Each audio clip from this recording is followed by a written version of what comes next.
Welcome, everybody. I'm Matthew Reyna for the South Texas Amateur Boxing Association. We're here today with Jennifer Lozano, U.S. Olympian, U.S. national champion, and the first person to represent Team USA from Laredo. Jennifer, thank you so much for joining us today. Thank you for having me.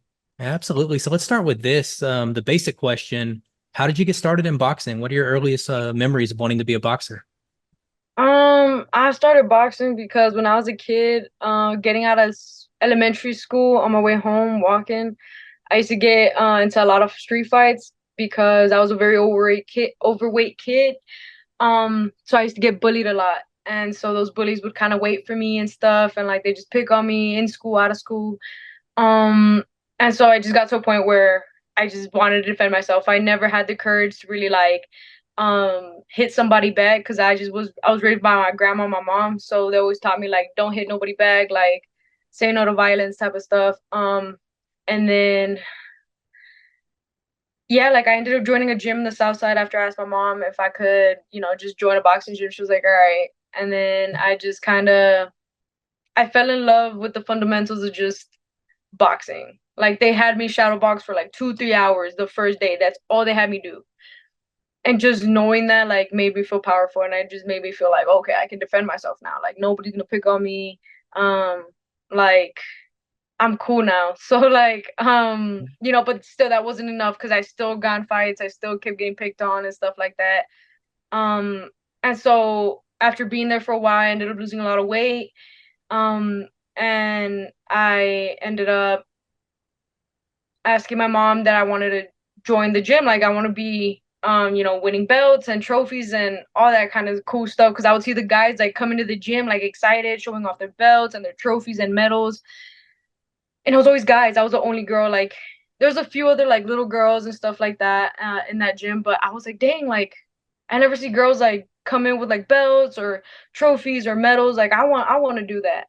So me and my mom ended up talking to the coach, and the coach was like, no, like absolutely not. She's a girl. She can't make it. She's still, overweight. She still got a lot to lose. Like she's not gonna make it far. She doesn't belong here.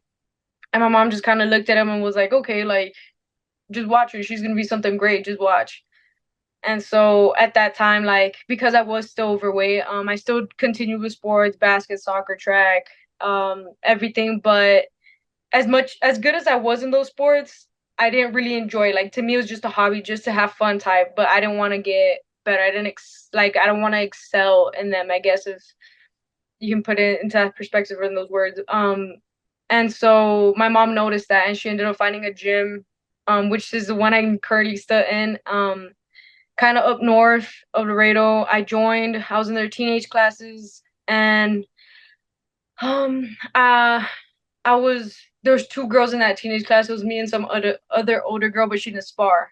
So the only sparring partners I had were guys. And so I'd get in there and people thought, oh, she's gonna get, run over, beat down by like these guys, and it was the opposite. So it got to a point where I had no more sparring partners because the guys would come out with bloody noses and bruises and aches, and they don't want to get like punched on by a girl in front of their friends or family or just the coach in the gym. So the coach, Eddie Vela, he ended up putting me with some girls who were way older and had a lot more experience than me, who were part of his competing team. And I was about 10, 11, and these girls were about 16, 18. And so I was like, man, like this is gonna be crazy. And they already had a couple fights. So as I got in there, my coach, I guess, saw like that dog in me, in there. Like Mhm. I stood my ground, and like I gave him a fight. And so he was like, dang. And right after that, like during the teenage class, he ended up coming up to me and asking me, hey, like, do you want to compete? Immediately, I just jumped on that. And I was like, definitely, like, when do you want me? Like, when do I start? Like, I'll start today if you need me to. And since then, like, I've been with him since I was a kid till now. So would you say from your first moments in the gym, that you were a natural? Like you took to it right away, day one, you were the best one in the gym, or did it kind of take a while to get to where you are now? It definitely took a while. Like, it was nothing natural to me. I'm the first boxer in my family to ever really, like, step in a ring and, like, take this career serious. So it was definitely very new to me. It was very difficult for me to start. I had a lot of upsets, I had a lot of losses. Maybe not early in my career. But because I had the coach that I have today, he's the reason why like me and him work so well together that he's the reason why both of us have gotten this far together and like made it this far, and we're only gonna keep going, further and like see what life has in store for us and stuff. But definitely was a difficult process and upbringing, I guess. Yeah, because definitely no, I was yeah, like once I was in that competing team, Hmm. that meant I had to spar the boys too.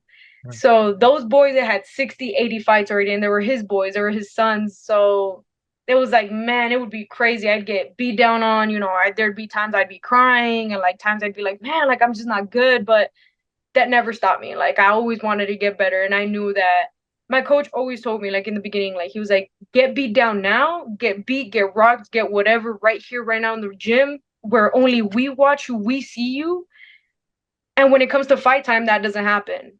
So when it comes to fight time, all of your errors are fixed, everything's perfected. Like it won't happen. That same situation that we all see in the gym, da da da. Like no, like cry now so you can celebrate later. And so that just kept me going. I was like, nah, this is part of the process. This is how it's supposed to be, type of stuff. And like that's how it just always went. And that was pretty good advice, seeing where you are now. But let me ask you this. You're from Laredo, Texas. You're the first person, not just in boxing, but in any sport, to represent Laredo in the Olympics. What does that mean for you? That means a lot. I take that with a lot of pride and honor because ever since I was a kid and growing up the way I grew up in the South Side, like I definitely always knew, like, even though I never said it, even though I never, I guess, acted on it, like, I always knew mentally, like, I never wanted to just stay in Laredo. I never wanted to repeat the same cycle or, like, say the same things. And there's this saying that we have in Laredo that's like, if you're born here, you die here. And if you leave Laredo, it's just to come back because Laredo's so small minded, so close minded as well that everyone thinks the same. You can't be better than somebody else because then they'll hate you for that. They'll envy you like super bad and they won't support you type of stuff. And they others just don't want to see you succeed.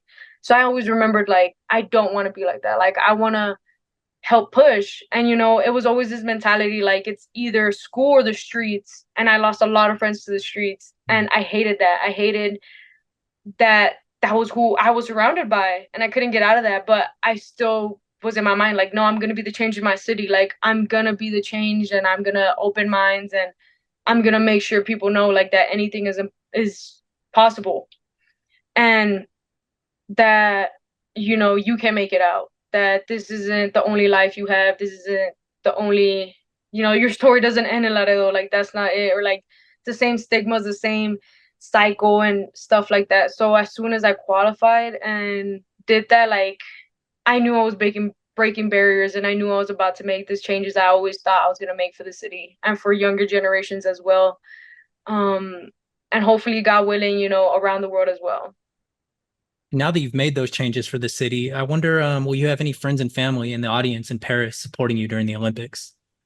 Yeah, definitely. We're trying to get them there. I want my family, my mom, my coaches there definitely to watch me make history, and so I can point at them and tell them like, bro, like we made it, like you see, and like I learned that in Chile. I learned that it makes a big difference. Like it's a different type of I guess animosity that I have in that ring and stuff like that. Cause as I heard my mom, like the arena gets so loud you can't even hear your corner. Like the whole arena could be against you, going for the other team, and that can influence the judges, so a lot of things are going through your head with the milliseconds. But hearing my mom through those stands saying like keep going, échale ganas, que dale Jenny, that definitely brought a different type of animal in me that was like, no, I need to show this woman. I need to prove to this woman like why I had to sacrifice my entire childhood, why I had to be in the gym during my teenage years, why I couldn't be there for Mother's Day, why I couldn't celebrate my birthday, her birthday, a lot of family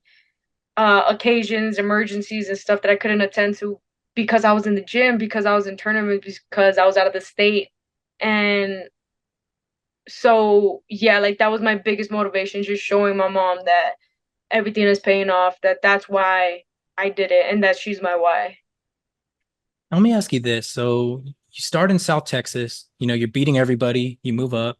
Then you're in Texas, you're beating everybody, you move up. Then at the national level, you're beating everybody, you move up. So now you're facing the best in the world. I wonder in those fights that are, really evenly matched, where the talent is equal, 3-2 type fights, like how you plan on pulling out those kind of fights.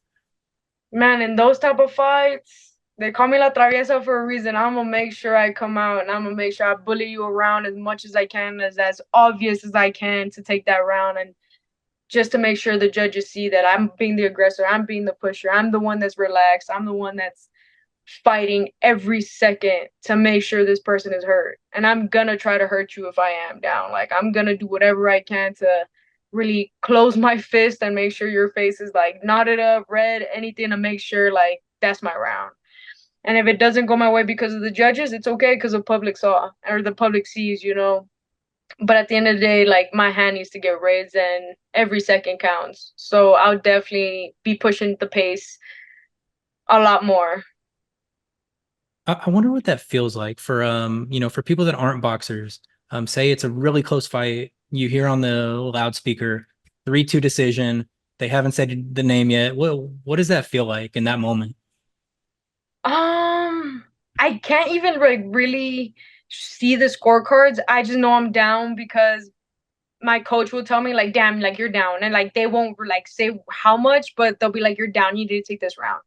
As soon as I hear I'm down, that's when I'm like, "Okay, whatever I'm doing isn't working. I gotta change it up and just pick it up." And it's like you really have to mentally channel your inner self to keep calm because as soon as you panic, your entire game plan and whatever your coach is telling you in that corner is gonna go off the board. It's gonna completely wipe off as soon as that bell rings.